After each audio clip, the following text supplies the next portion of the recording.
ఈరోజు కథ రోబోట్ చిన్ని మరియు చంద్రయానం.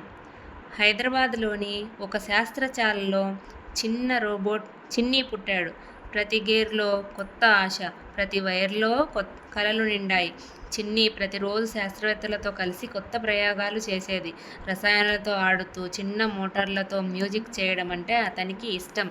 ఒక సాయంత్రం టెలిస్కోప్ ద్వారా చంద్రుడిని చూసి చిన్ని మంత్రముగ్ధుడయ్యాడు. ఎంత వెలుగు, ఎంత నిశ్శబ్దం అని ఆశ్చర్యపోయాడు. ఆ రాత్రి చిన్ని తన కలలో చంద్రుడిపై నడిచాడు. అక్కడ చిన్న చిన్న నక్షత్రాలు అతనితో మాట్లాడడం మొదలుపెట్టాయి. నక్షత్రాలు నవ్వుతూ, నీవు ధైర్యవంతుడు చిన్ని, ఒకరోజు నిజంగా చంద్రుడి మీదకు రావచ్చు అని చెప్పాయి. ఆ మాటలు చిన్ని హృదయంలో మెరుపుల్లా నిలిచిపోయాయి. అతను లేచిన వెంటనే తన శాస్త్రవేత్త స్నేహితుడి దగ్గరికి వెళ్ళి చెప్పాడు, నాకు చంద్రుడిపై అడుగు పెట్టాలని ఉంది. శాస్త్రవేత్తలు నవ్వుతూ చిన్ని కలను నిజం చేయాలని నిర్ణయించుకున్నారు. 3 నెలల కష్టం తర్వాత ఒక చిన్న రాకెట్ సిద్ధమైంది.